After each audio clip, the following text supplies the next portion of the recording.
it's time to read this. You're about to watch me read Shadows of Destiny by Brenda K. Davies. This is the 5th book in the Shadow Realms series. If you haven't already, you'll definitely want to check out parts 1, 2, 3, and 4 of this 11 book series.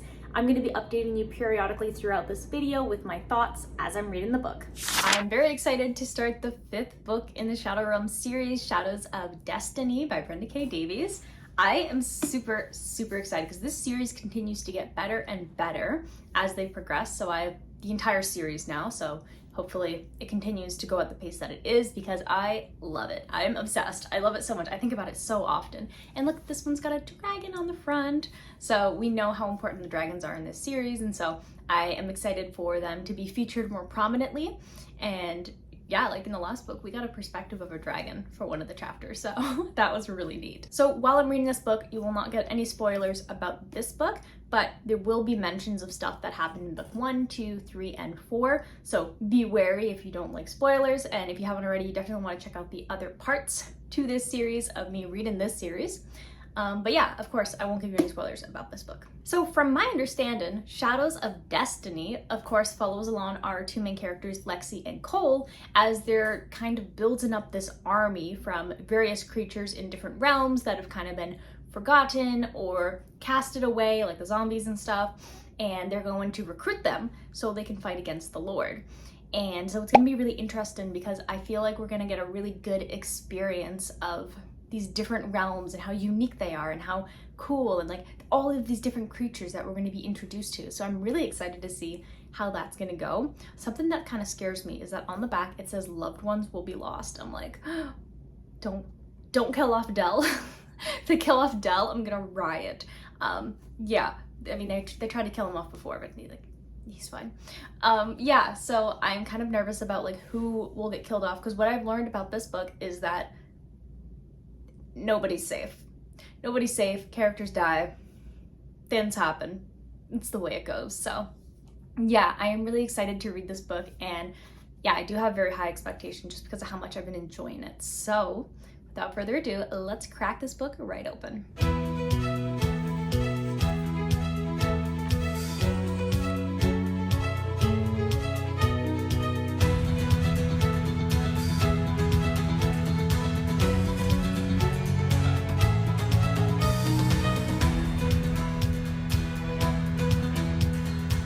I'm a little bit more than 100 pages into Shadows of Destiny, and here are my thoughts so far. I am so hooked on this story, and there's so many things that we're learning about the dragons, about the Ark, about the Shadow Weaver. We're learning so many different things that it's just like, yes! And the pacing of this book is similar to the last one, where it's not like super fast, it's not super slow, it's like normal, I guess you could say, pacing, which I like because we're learning a lot more about the characters.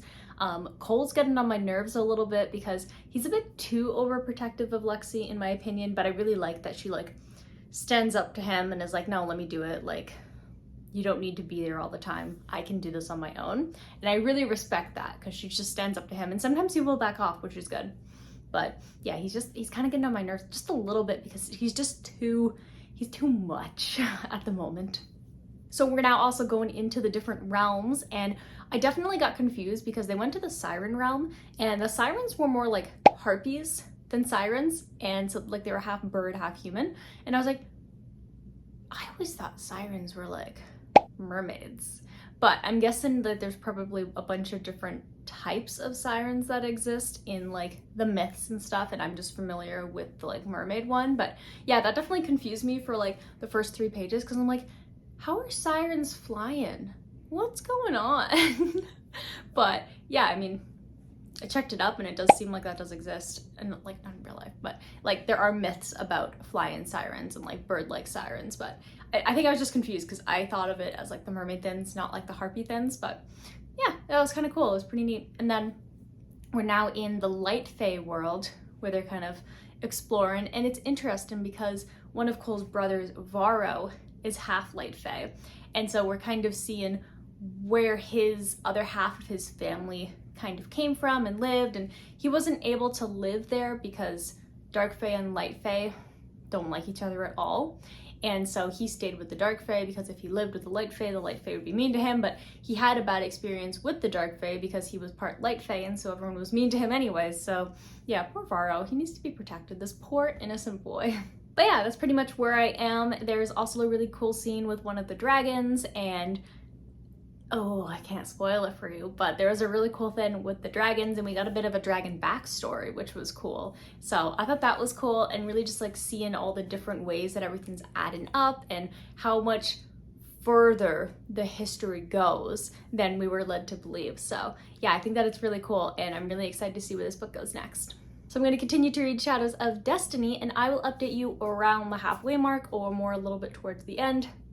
Depends when I go, oh, I need to update you on this. So I will see you then.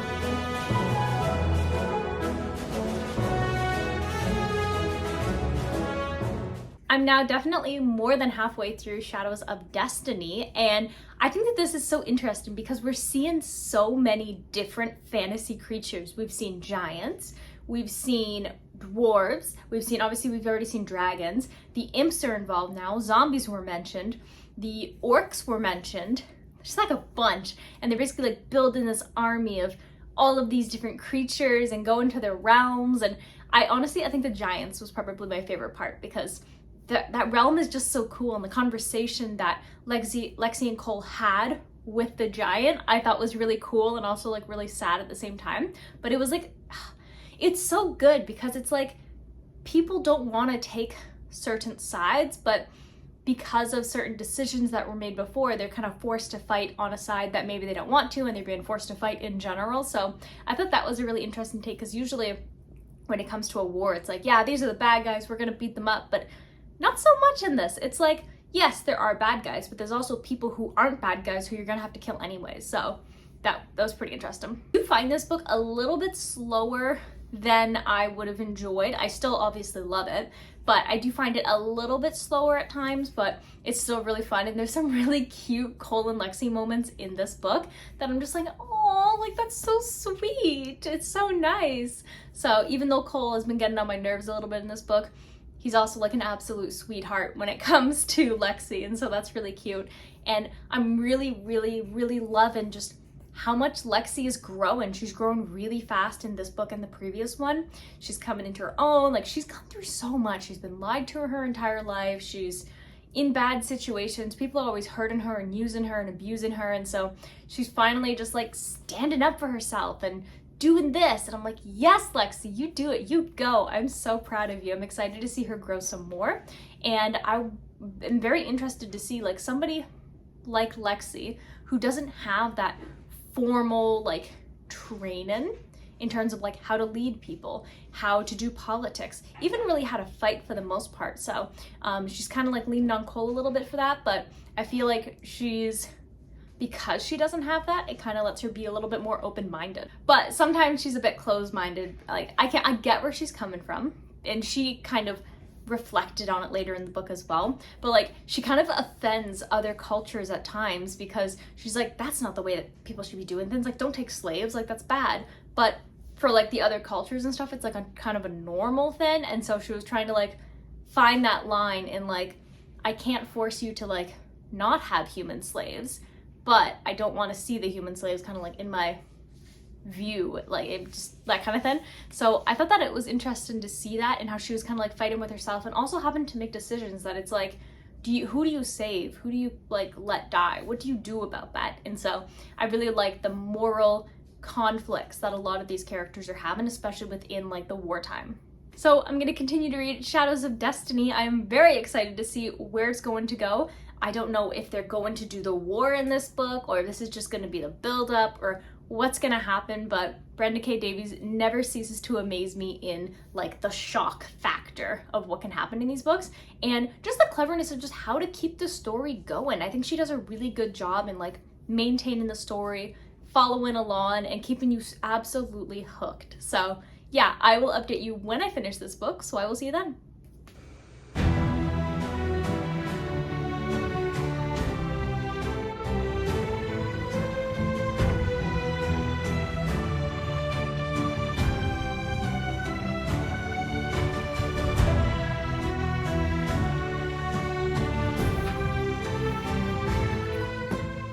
I just finished Shadows of Destiny and whew, okay, wow, okay, whew. The speech that Cole gave right before like that battle, that was really good.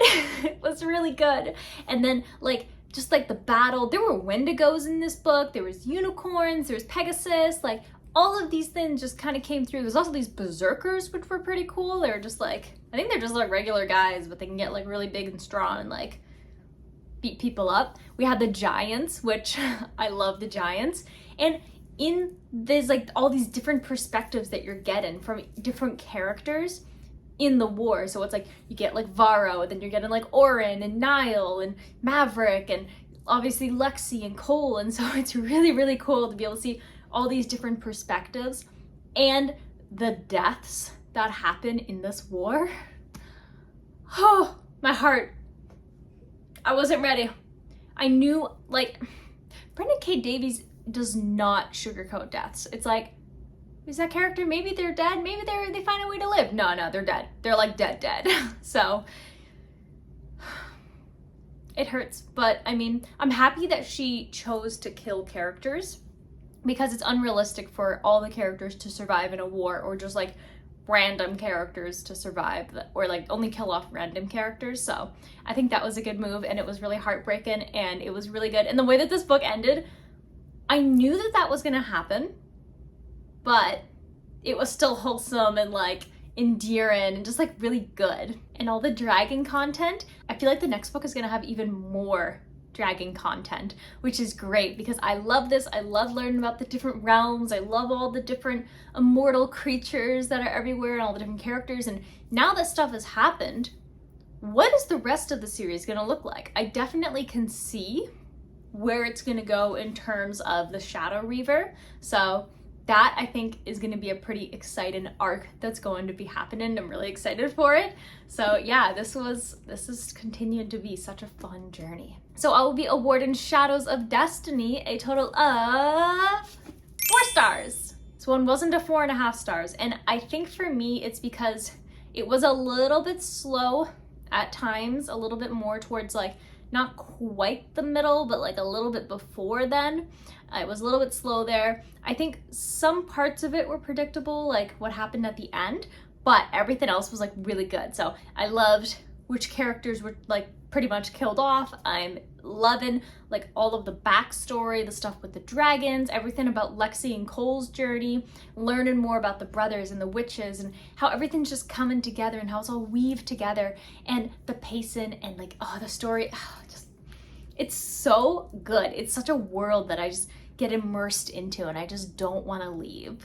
So I'm definitely excited to read book number 6. However, the next book that I'm reading is actually The Well of Ascension by Brandon Sanderson. This is the second book in the Mistborn series, the original Mistborn series.